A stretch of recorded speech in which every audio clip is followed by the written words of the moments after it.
Olá, bem-vindos ao nosso Testemunho da Semana. Hoje temos a oportunidade de conhecer um pouco mais sobre o testemunho de vida, né, de fé, de família também, do Jean, da Samuele e da Louise, que está aqui junto conosco. Nós queremos, através desse testemunho, edificar também a sua vida com aquilo que Deus tem realizado na nossa vida. E nós vamos começar pelo Jean, contando um pouco da sua história, né, de como ele chegou na igreja, na fé, e alguns fatos importantes que marcaram a sua trajetória.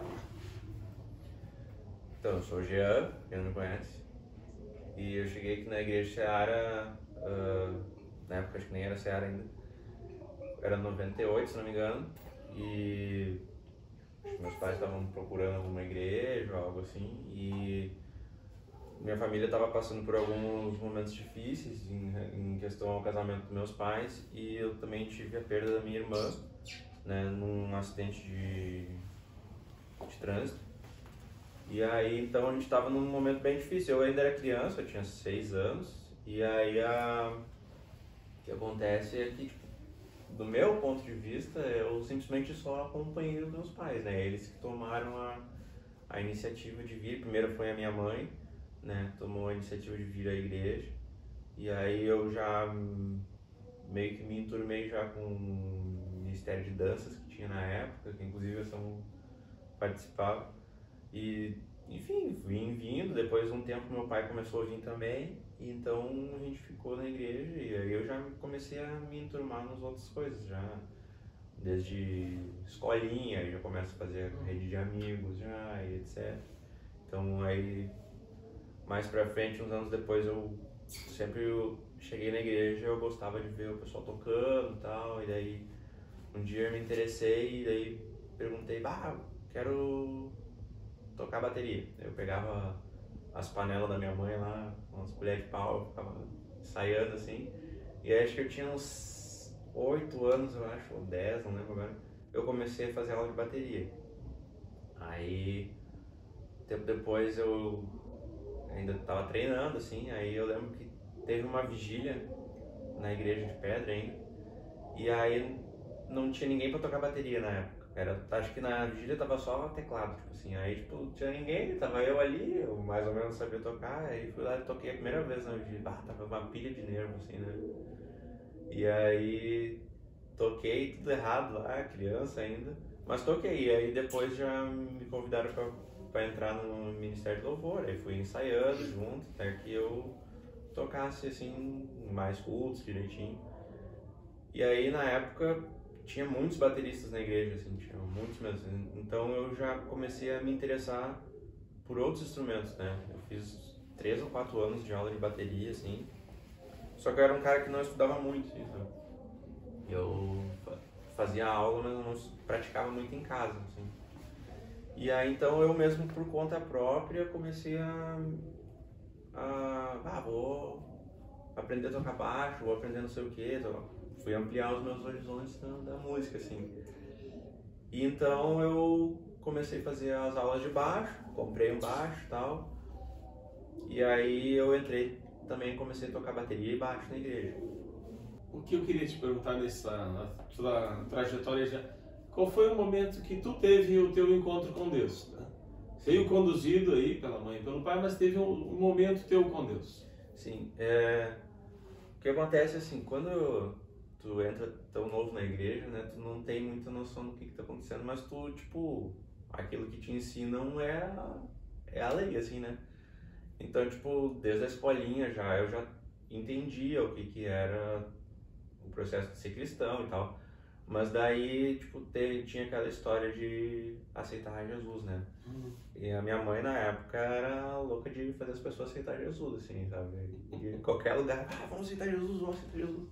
E aí, então, eu lembro que várias vezes eu fiz, assim, essa oração, assim, mas teve uma vez que a gente teve alguma coisa na palavra, não lembro direito o que era, um passadio ou algo do gênero, que eu fui junto com um pessoal mais velho, assim, com uns jovens, assim, e eu era o mais crianção de todos e tava lá no negócio, assim, né? E o cara fez palavra, assim, e aí ele disse, quem quiser vir aqui na frente, vem. Aí, tipo, eu fui lá e fiquei, assim, meio que fui meio que junto com a boiada, assim, né? Uhum. E aí, ali, então, foi que eu fiz a primeira vez, assim, tipo, sabendo o que era a oração, assim, né? Uhum. Mas eu acho que como na minha vida, como eu entrei na igreja tão cedo, não foi, assim, um troço repentino, assim, tipo, aqui eu tive o meu encontro com Deus, né? Acho que foram vários momentos ao longo da minha jornada dentro da igreja, sabe? Eu lembro de vários, tipo, retiros e coisas assim, até mesmo nos cultos. Eu acho que o encontro definitivo com Deus foram a soma de todos os outros que eu já tive durante essa passagem.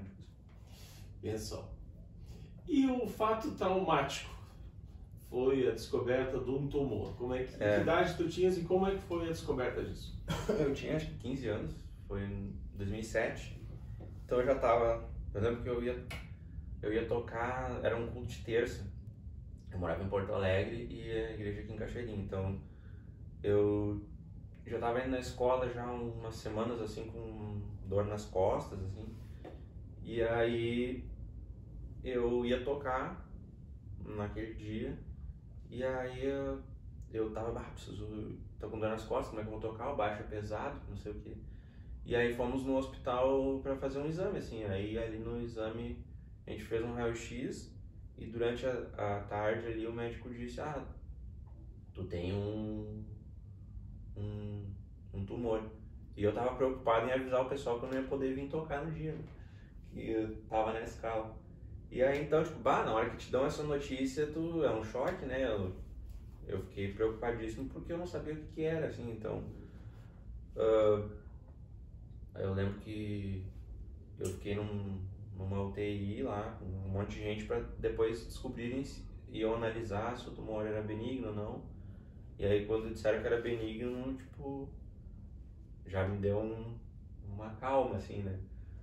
Mas durante todo o período de internação, foram 50 dias, e eu, como paciente, pra mim foi uma coisa meio normal, assim, porque, claro, no momento que tu vai fazer uma cirurgia, tu fica meio nervoso e fica preocupado, né? Eu lembro, tipo, o médico falar pros meus pais, dizendo que tinha que assinar um termo caso tu morresse durante a cirurgia, aí tu tirava a culpa do hospital, que eles fizeram o que foi possível e tal. Então, tipo, nesse momento que tu assina um termo assim, tu fica cagado, né? E aí, eu lembro que eu fui fazer cirurgia, a Samu já tava, né, acompanhando, não namorando definitivamente, mas já tava do meu lado já. Nós éramos amigos? A Samu ia todo dia no hospital, que ela conseguia ir me ver. E aí, o período pra mim no hospital foi tranquilo, porque eu tava dopado de medicação. Então pra mim foi um troço super normal, assim, sabe? Inclusive, durante o período que eu tava no hospital, eu tava sem fazer nada na cama, eu não podia usar o celular. Na época o celular nem tinha grandes atrativos, era só o joguinho na minhoquinha, entendeu? Aprendeu a tocar música no teclado do celular? E aí eu lembro que eu tinha uma amiga que tinha um violão emprestado e como eu tocava na igreja, eu sabia, tipo, se o cara fazia um acorde, eu sabia que acorde era. Eu só não sabia como fazer, mas mais ou menos eu sabia. Aí eu comecei ali, o que eu sabia do baixo, eu peguei um violão emprestado, um violão velho, e tentei pôr em cima um negócio. E eu mesmo no hospital aprendi a tocar violão, sozinho, assim, pedi pra minha mãe lá, me imprime aí umas 2, 3 folhas aí de alguma coisa pra eu aprender. Aí eu li um pouco, sabia um pouco e aprendi a tocar violão. Então, deitado na cama, assim, pegando o violão e tocando.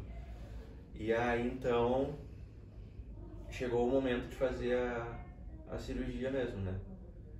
Então, já estava quase no fim desses dias. E aí eu fiquei em coma por alguns dias, tipo uns 3 ou 4 dias. E eu lembro que foi engraçado que eu estava preocupado, assim, que eu queria saber quanto que tinha sido o jogo do Grêmio, né? E aí tu faz a cirurgia, tu acorda assim, tu já não sabe nem que dia é, que não sei o que. A primeira coisa que eu perguntei é se o Grêmio ganhou o jogo tal lá que tava. Aí eu nem sei se ganhou ou perdeu, acho que até perdeu. Mas aí então, tipo, engraçado que eu acordei em mim, tipo, uns 3 dias depois já Perdeu a noção. Da cirurgia, sim. Aí eu tava entubado, né? Eu não conseguia falar. Aí a Samu ia lá me visitar, eu tinha que escrever no caderninho pra ela, aí ela conversava comigo e eu escrevia no caderninho pra responder. Falava um monte de bobagem, tava... Sim, eu tava doido. Tô grog, dizia Bah, ele. eu lembro que eu acordava assim, tipo, tinha um relógio perto da minha cama, assim. Eu acordava, olhava 3 da manhã, aí eu dormia. Aí daqui a pouco eu acordava, tipo, 9 da manhã. Aí eu dormia. Daqui a pouco era, tipo assim, 6 da tarde. Eu acordava uns períodos, o resto eu ficava dormindo. Até então, o dia que eu pude sair do hospital. Então, tipo, depois foi toda uma... Eu perdi praticamente um meio ano de escola, né? E aí o pessoal da escola lá, e eu era meio assim, na escola eu sempre passava ali, né? Gente. E aí o pessoal repetiu as minhas notas do primeiro e segundo bimestre, assim, no terceiro e quarto. Ainda faltou um pouquinho, mas em vista da situação, eles resolveram, acho que me passaram. E aí, sim, foi todos os cuidados depois, né? Pós-operatórios e tal, tinha que ficar trocando band-aids e tal, tomar cuidado com o peito. Band-aid parece que foi um cortezinho desse tamanho, as coisas corte, de peito aberto, né? Tem o corte todo. Sim. Então, mas foi uma etapa vencida, assim, né? Que nem a Simone falou, um corte de peito aberto. Eu lembro até hoje que eu acordei durante a cirurgia com o meu peito aberto, assim. Então, tipo, eu lembro que eu tava deitado na cama, assim, e aí, assim, na hora de entrar no bloco cirúrgico, eu lembro que o pai e a mãe fizeram uma oração ali comigo e tal. E aí eu entrei, né? Eu ficava assim, vai que eu já pedi perdão por todos os meus pecados pra garantir, né? E aí eu fiz a cirurgia e então depois quando eu acordei, quando eu abri o olho a primeira vez depois da cirurgia, não lembro quanto tempo era depois, mas eu acordei e falei assim, meu Deus, eu tô vivo.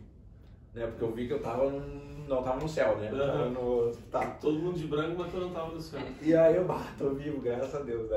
Aí o médico foi lá, me viu e falou, consegui fazer toda a raspagem, tiramos todo o tumor, não ficou nenhum resquício, então eu, então, etapa vencida, né?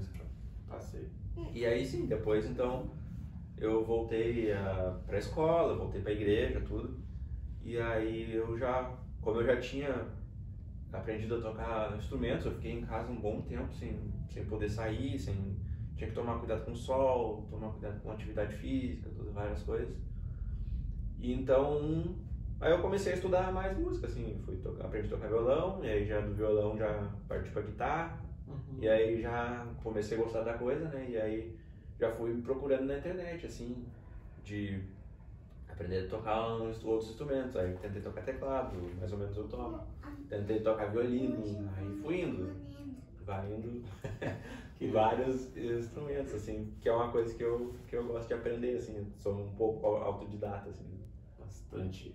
Benção, essa primeira parte, muitos talvez não soubessem ainda que o Jean tem um corte, uma cicatriz no peito de uma remoção de um tumor e foi um tempo e tal.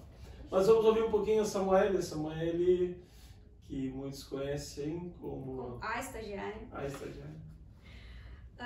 Bom, então, sou Samuele, né, sou filha do pastor Mário e da pastora Cândida, e então nasci já dentro desse contexto eclesiástico, né, esse contexto de ser filha de pastor, e eu sempre gostei, né, e sempre entendi as questões espirituais, né, muito cedo.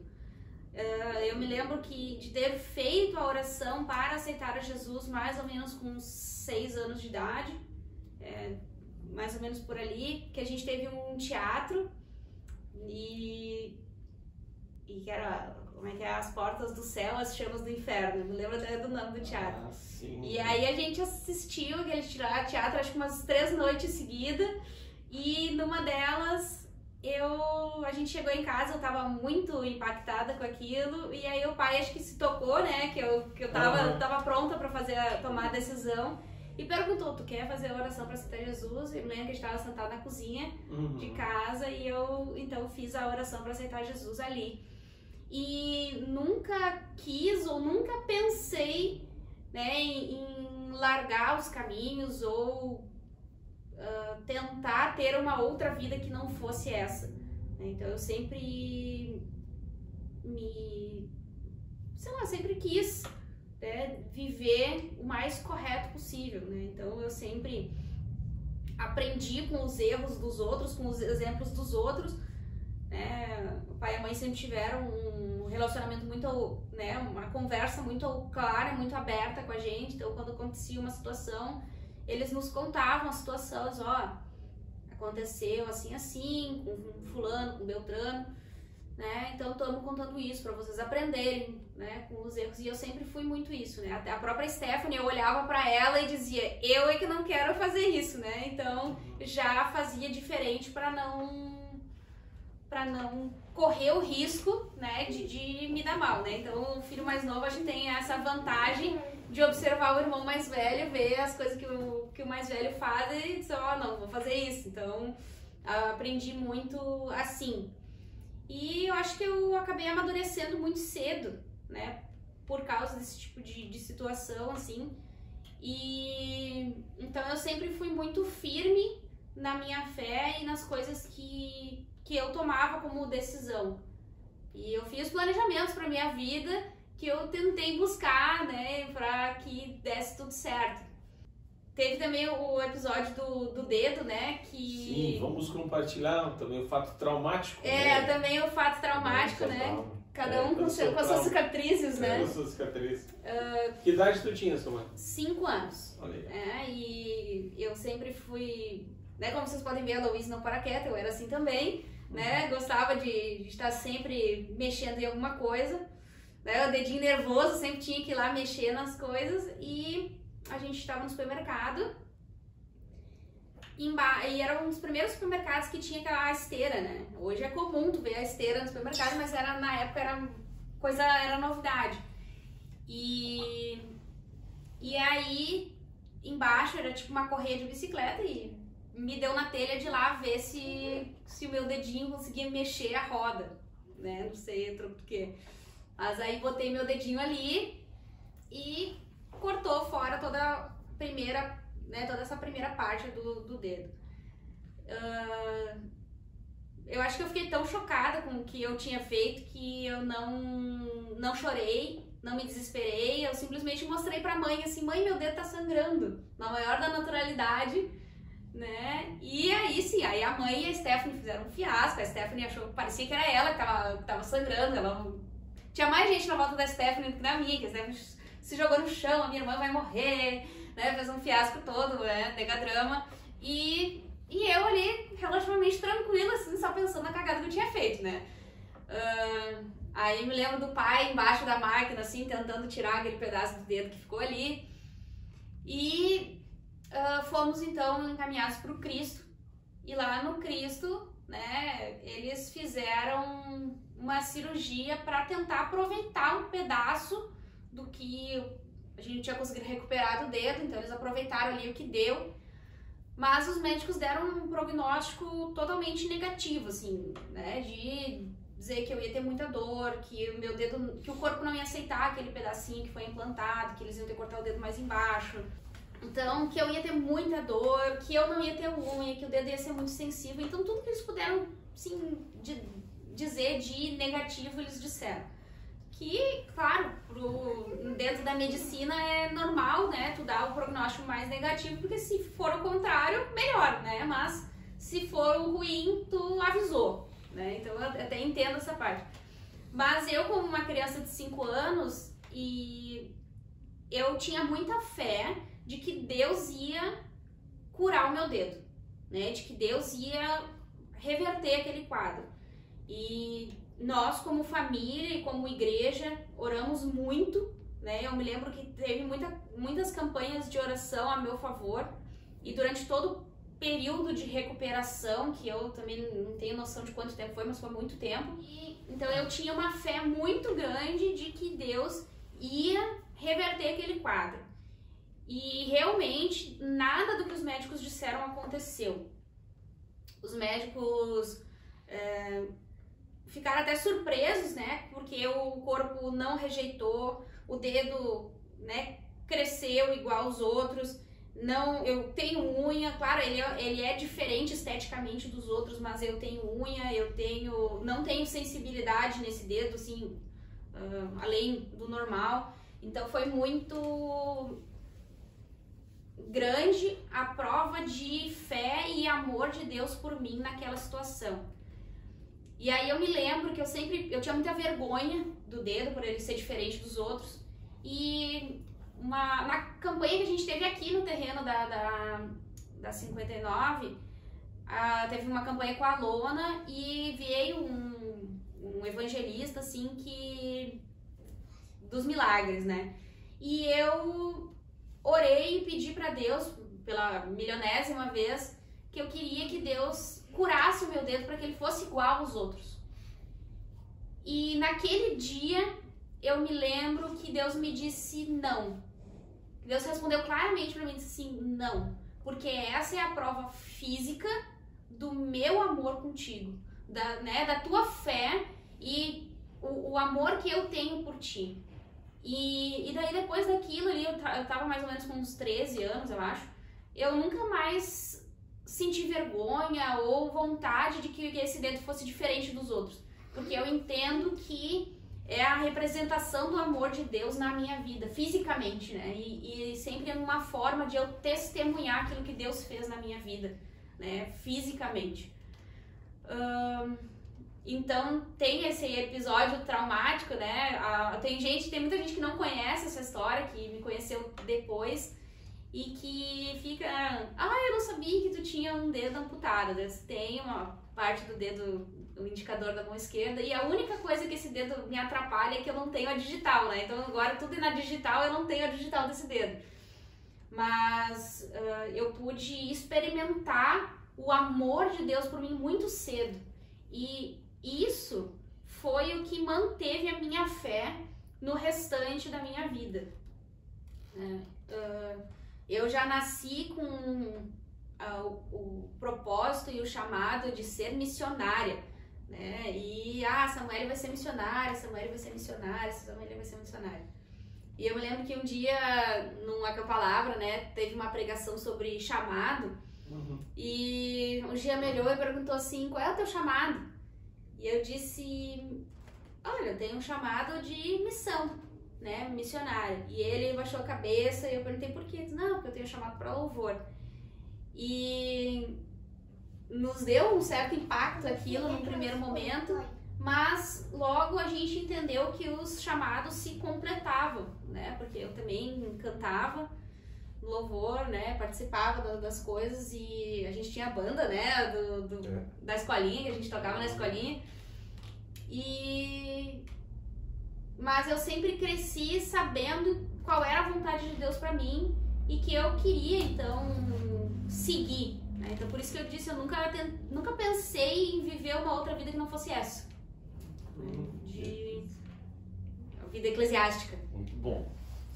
Bem, vamos conversar um pouco sobre como é que vocês notaram que havia um sentimento maior, né, do que a amizade, já que ela ia todos os dias no hospital, quase todos os dias viu o Jean. E como que vocês notaram que havia um sentimento especial de amor entre vocês? Quando trocou o Gil da escolinha, né? Na verdade, eu sempre fui apaixonada por ele desde que a gente se conheceu lá com 5, 6 anos de idade. Só maravilhoso. Ai, tá. Vamos dizer assim que o Jean vinha vestido para a igreja de pastorzinho. Era calça social, era camisa. Era estratégia de marketing, né? Ele vinha assim, ó, sapatinho, cabelinho lambidinho, era um mini pastorzinho. Mas vocês conheceram 5 anos, né? Por aí. Eu lembro que a gente se conheceu, eu comecei a vir na igreja, já estava sempre no pátio lá e tal, né? E escolinha, era mais ou menos as mesmas turmas, a gente sempre ficou na mesma turma. Porque como a gente tem 1 ano de diferença, a gente ficava 3 anos na mesma turma, depois eu já trocava de turma na escolinha, e aí 1 ano depois eu ia igual para a mesma turma que ele. Então a gente estava sempre junto, né? Nessa função ali, na infância, né? A gente estava sempre junto, frequentava os mesmos grupos, né? Tinha o Primícias, que era o grupo de dança, a gente estava também sempre junto para cá e para lá, e como a idade é parecida, a gente estava sempre na mesma... sempre junto. Tem aquela foto, né, da gente no passou um verão junto Ah, os teus pais. A gente foi José e Maria no teatrinho verdade. da escola, da escolinha, né? No final do ano. Vocês já foram Shekinah? Não, achei que nada aí já, Não, já não é da nossa época, já É. mas o Primícias, né? Primícias. Isso, achei que não era. Mas... Aqueles calçãozão. Isso. Tinha o Primício e tinha outro depois. Não, depois Passou já alguns- veio direto o Shekinah. Tá. E aí, enfim, a gente tava sempre junto. E aí a gente se afastou por um tempo quando o Gia terminou a escolinha, né? Saiu, foi pro ensino confirmatório. Isso, né? A gente se afastou um tempo por não estar mais no mesmo grupo. E aí, quando a gente começou a frequentar o EBA, O aí que é o EBA? o EBA era o Estudo Bíblico de Adolescentes, né? Era o grupo de adolescentes da época, que era no sábado de tarde. E quando nós os dois começamos a frequentar o EBA, a gente se reaproximou. E aí foi várias coisas. Aquela história, a Stephanie e o Wander contaram uma história bem parecida com a nossa, porque é bem comum, né? Que o Jean tinha internet e banda larga na casa dele, nós tínhamos internet e banda larga na nossa casa, e era só isso. Só as únicas pessoas que tinham internet se conversavam. E na verdade o Jean conversava com a Stephanie. E aí um dia a Stephanie não... Passou o teu contato, né? E a Stephanie passou o meu contato pra ele e a gente começou a conversar. Aí a gente passava a tarde inteira conversando, que era só nós os dois que tinha internet, acho que o Lucas também, né? Tinha internet também. Era pouca gente. Mas era o pouca início, gente. Né, da banda larga, né? E... Vocês tinham Orkut, é isso? Não, Não, MSN. Né? Que é tipo o WhatsApp só por computador, assim, né? E a gente passava a tarde inteira conversando, nem sei que a gente tanto conversava, era bobagem só, Jogava coisa da escola. joguinho. Ah, a gente jogava Jogava joguinho, joguinho online. Tudo. conversava. E aí nisso a gente foi percebendo que um gostava do outro, que tinha um sentimento diferente. E só que o problema é que a gente era muito novinho. Aí começou então uma amizade. Ah, sim. Aí E começou. eram muito novinhos. A gente era muito novinho. Eu tinha acho que 13 e o G 14. E. Eu lembro que foi no aniversário. Acho que foi nos 15 anos da tua irmã, uma coisa assim, que eu fui na tua casa a primeira vez, assim, tipo, lembro que teve uma vez, aí a gente já tava meio que... Não, foi na minha formatura da 8ª série. Teve uma vez que isso, aí chamaram vários amigos pra fazer tipo, uma noite de Foi pijama, na minha não sei o formatura quê. da 8ª Aí série. a gente já tava meio que tipo, né? Se olhando. Se olhando. Mas que o Jean, assim, admitiu que gostava de mim e eu também, foi 2006. Então foi um ano antes, foi bem certinho um ano antes dessa história do tumor e tal. Então quando o Jean tava no hospital, a gente já tinha esse sentimento um pelo outro, mas a gente era só amigo. A gente foi só amigo por quase 3 anos, né? 2 anos e pouco, que a gente foi só amigo. E aí a gente conversava, a gente sabia que um gostava do outro, mas a gente era amigo e se conheceu nesse período. Claro que não foi fácil, assim como a gente está dizendo, né? Porque tinha toda uma questão de pai, né? E foi tudo muito conversado, tudo muito rigoroso, tudo muito vigiado, né? O Josué, que era a vela, né? Tava sempre no meio. Junto. Né? Por isso que o Josué é apaixonado pelo Jean hoje, é o melhor amigo do... O engraçado é que quando a gente... A ideia já desde o princípio, quando a gente começou a se relacionar, era tipo... Já tinha em mira o casamento já, né? A gente não era um troço só pra passar tempo, assim. Então era engraçado que, tipo, nós tinha 15 anos e aí a gente mais ou menos já sabia que ia casar um com o outro, sabe? E daí...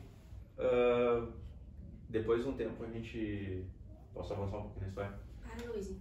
A gente já estava participando, liderando já o grupo de adolescentes aqui da igreja, e a gente falava assim pra eles, assim, pra tu namorar, só por namorar não tem sentido, entendeu? Tu tem que ter um relacionamento já mirando ao maior, né? Só pra passar tempo ou perder tempo da outra pessoa, Então eu e a Samu foi o nosso primeiro relacionamento, os dois, né? E a gente já seguiu pro casamento já, né?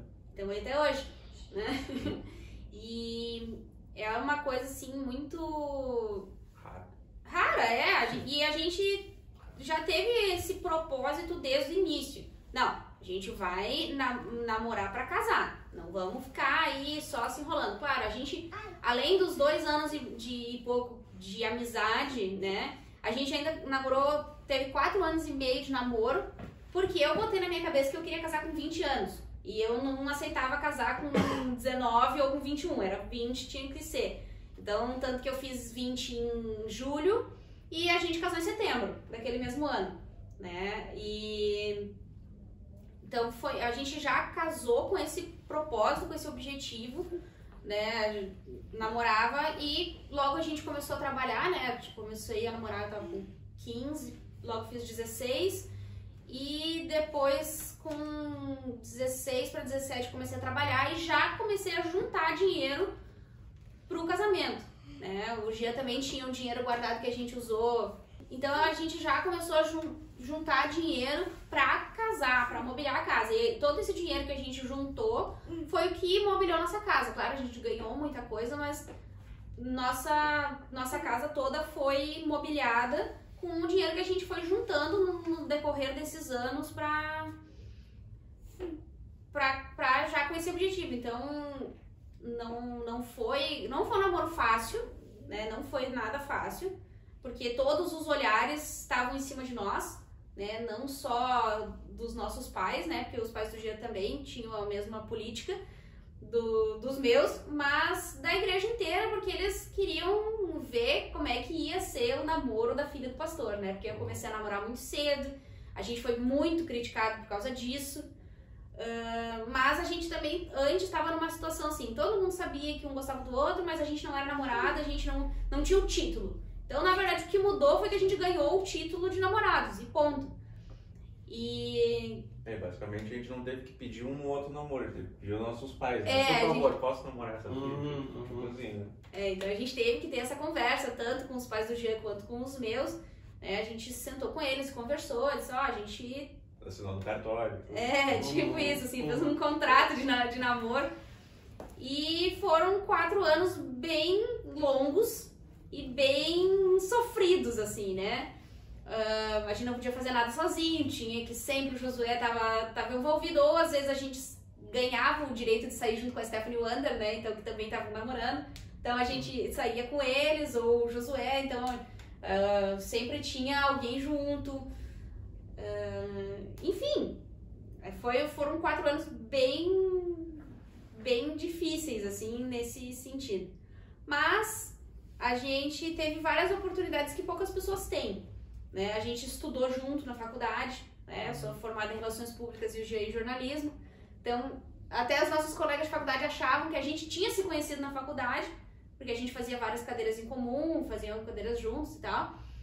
Mas a gente se conhece desde criança. E quando eu dizia isso, as pessoas ficavam, ai, que fofo, né? Que a gente se conhece, então, desde sempre, assim, desde criança. E então a gente tinha a oportunidade de testemunhar não só na igreja, mas fora da igreja também, né? Então, por isso que eu digo que todos os olhares estavam em cima de nós. Qual foi o benefício desse sacrifício? O benefício é que hoje a gente tem um relacionamento de amizade muito forte, né? De companheirismo, de praticidade, de se conhecer bem. A gente teve a oportunidade de se conhecer bem, né? Mesmo que depois que a gente casou eu descobri que o Gia era tagarela, né? Até então eu achava que ele era quietinho, mas depois que a gente casou eu descobri que ele era muito tagarela. E eu disse, não, eu sou a pessoa tagarela, né? Não, mas até hoje ninguém acredita em mim por causa disso, mas é verdade, pessoal. Acreditem em mim que ele é muito tagarela. E aí, então, o benefício é esse. A gente construiu um relacionamento saudável no sentido de amizade. O que sustenta o nosso relacionamento hoje é essa parceria, é essa amizade, saber que um pode contar com o outro. Não, eu acho que tem os dois lados da moeda, né? Tem toda essa parte de dificuldade de ter essa marcação em cima, mas a gente, que nem a São falou, o relacionamento é construído na base da amizade, não só na base do romance. Do romance, exatamente. Muito bom. Bem, quando é que foi o casamento, Jean? A gente casou em setembro de 2013, né? Depois de muito planejamento, fizemos um festão, né? Toda a igreja foi convidada, Exatamente. o nosso convite de casamento passava nos avisos da igreja, tipo assim, quem quiser ir, pode ir, né? Só passar lá, que mudar o nome, pegar o convite. E tinha, acho que quase 700 pessoas no nosso casamento, era muita gente, mas foi muito bem planejado e muito bem executado, né? Claro, eu tive todo o suporte do pai e da mãe, dos pais do Jean também, para planejar e executar e pagar principalmente, né? Não foi barato, mesmo que o jantar cada um pagou o seu, mas a gente teve a oportunidade de deixar as pessoas participar daquele momento, assim, que foi um divisor, né, na nossa vida, que foi o casamento, né? E foi tudo meio junto, né? A gente casou e logo em seguida já estava se formando na faculdade já, né? A gente casou em setembro, as aulas terminaram em dezembro, e em janeiro e fevereiro nós nos formamos. Né? Nos formamos juntos na mesma cerimônia. Mesma cerimônia. Outra questão. Outra questão. E aí também, os primeiros meses ali de casamento, a gente passou vários perrengues, que na época eu estava num trabalho na faculdade que eu recebia parcelado. Então, tipo, a Samu não estava trabalhando.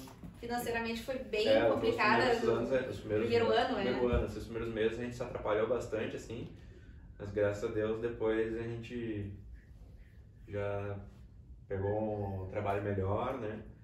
E conseguimos se estabilizar tudo. E trabalhos que nos deram várias oportunidades na vida, Exatamente. né? Eu trabalhei na TAP, que é uma empresa aérea, e esse trabalho na TAP nos deu a oportunidade de conhecer o mundo, né? De viajar, porque eu ganhava as passagens.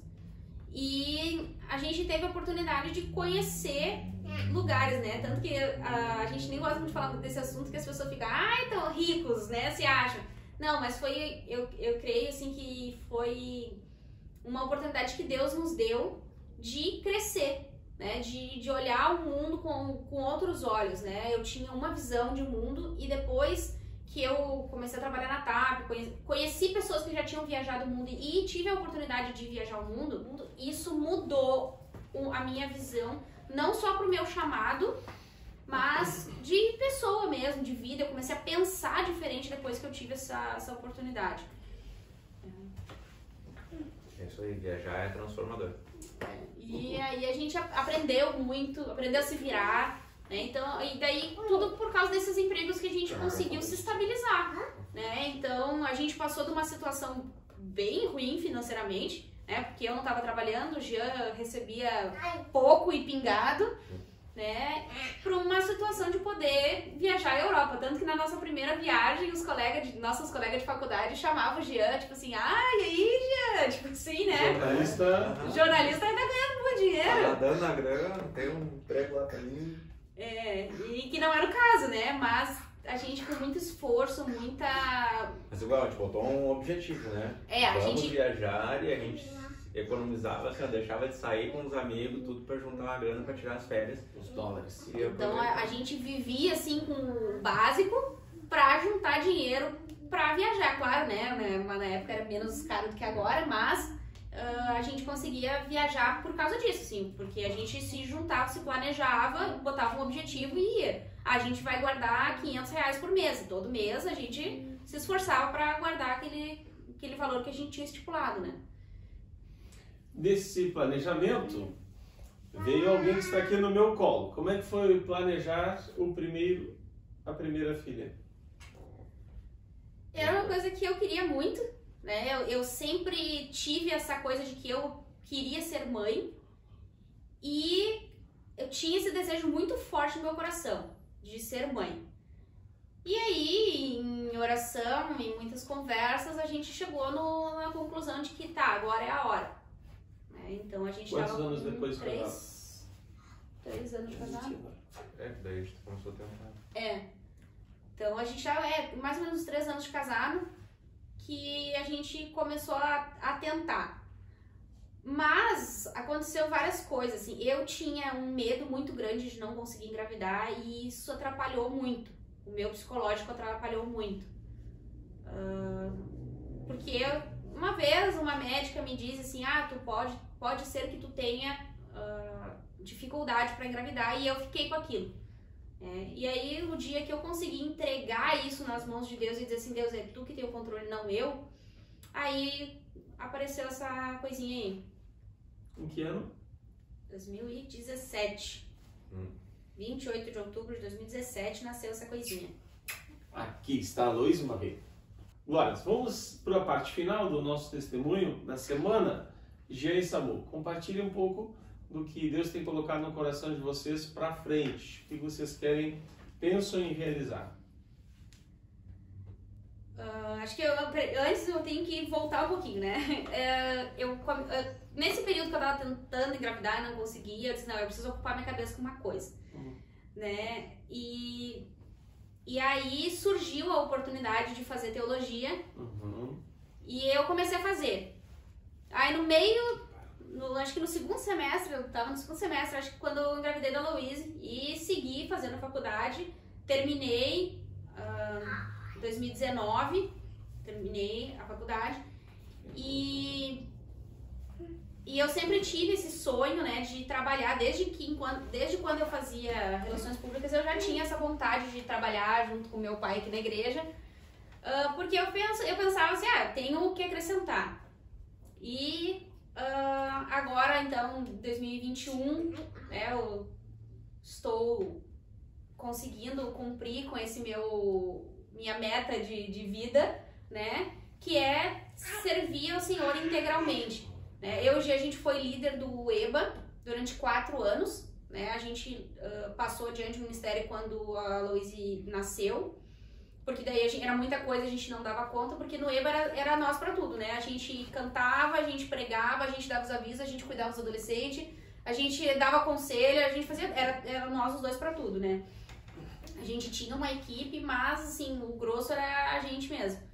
E desde lá, então, eu sempre tinha essa vontade de poder servir a Deus integralmente. E então, eu sempre tive essa vontade. E aí, a partir de agora, então, que foi a pergunta, a gente tem esse plano, né, de nos dedicar mais ao serviço do Senhor, né, de trabalhar mais na obra. O Jean ficou um tempo afastado do louvor, agora tá voltando. Né? Eu fiquei um tempo passado de equipe de louvor. De equipe. Eu acabava tocando no culto jovem, no EBA, no live, enfim. E aí agora, então, nosso objetivo é continuar, né, servindo a Deus e dando o nosso melhor naquilo que a gente pode fazer. Que esse sempre foi, né, tanto da minha parte quanto do Jean, a gente sempre tenta praticar a excelência, né, em tudo que a gente faz. Me lembro várias vezes assim de nos chamarem, na última hora vocês podem ir tocar lá na Seara Gravataí, lá na 103. Podemos, e a gente pegava e às vezes o Beto que nos buscava, né, a gente ia de Kombi. Altas vezes, né, muitas vezes a gente fez isso. Tem que ir tocar lá em Cristal, né, aí ia lá, a gente ia onde eu precisasse, porque a gente entende que o reino de Deus, ele não é baseado numa delimitação de equipe, ou de escala, ou de coisa. Então, nós, os dois, sempre tivemos muito isso, assim, de buscar a excelência, e onde estivesse precisando, a gente estava lá, né, independente se a gente ia ser visto ou não.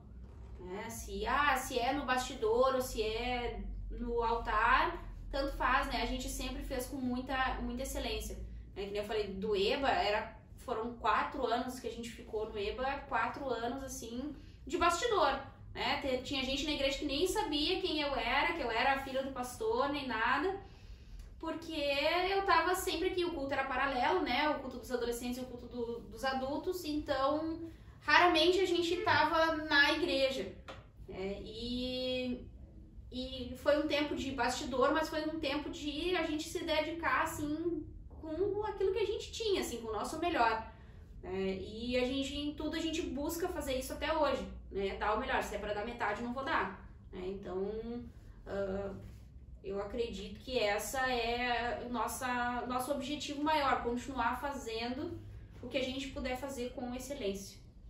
E a tua última palavra? que tu gostaria de deixar como uma mensagem? Eu acho assim, que nem a Sam falou, além de todo o nosso relacionamento, as coisas que a gente fez junto, a gente também teve uma rede de família e amigos, né, que nos ajudavam na igreja. Então, tipo, a questão da comunhão e da parceria para ajudar mesmo também é muito importante, porque eu e a Samu, a gente às vezes era sozinho ali no EBA, tinha cultos que era eu que tocava, ela pregava, ou teve uma vez que ela não pôde vir, eu tive que tocar, cantar e pregar, imagina eu cantando. E aí, então, mas a gente sempre tinha gente que estava ali para nos ajudar, né? Então, gente que a gente podia contar, né? Os amigos que a gente levou para a vida, assim, né? E então a parceria que a gente teve entre nós também passou para outras pessoas. A gente tem um grupo de amigos que nos ajuda. E a Luísa, eu acho que é o resultado dessa soma toda, né? Desde obediência e tentar fazer o certo, né? E aí, Esse foi o testemunho da semana. Nós estamos fazendo uma rodada entre os obreiros que trabalham aqui na igreja. Hoje, então, foi com a minha filha Samuele, com o meu filho genro Jean e com a minha filhinha neta Luiz Marie. Deus abençoe. Até a próxima semana. Agora chegou a tua parte da entrevista, Luiz. Agora tu que fala. Eu sou Luiz Marie. Eu sou Luiz Marie. Tu é Luiz Marie? Filha de quem? Quem é minha mãe, quem é meu pai? Meu pai, Como é que é o nome dele? tia, O nome da mamãe. Samu. E quantos anos você tem?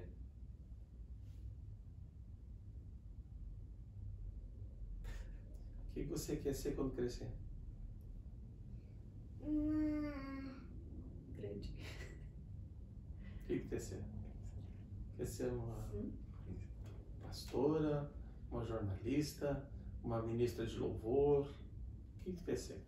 Eu quero ser uma. Uma? Deixa eu pensar. Eu vou botar nos extras depois, eu vou botar assim, extras. Tu quer cantar na igreja? Sim, é isso que eu pensei. Que legal. Quer cantar? Ela vai ser multifuncional. Multifuncional. Vai ser multifuncional. Você quer cantar na igreja? Então? Vai ser benção.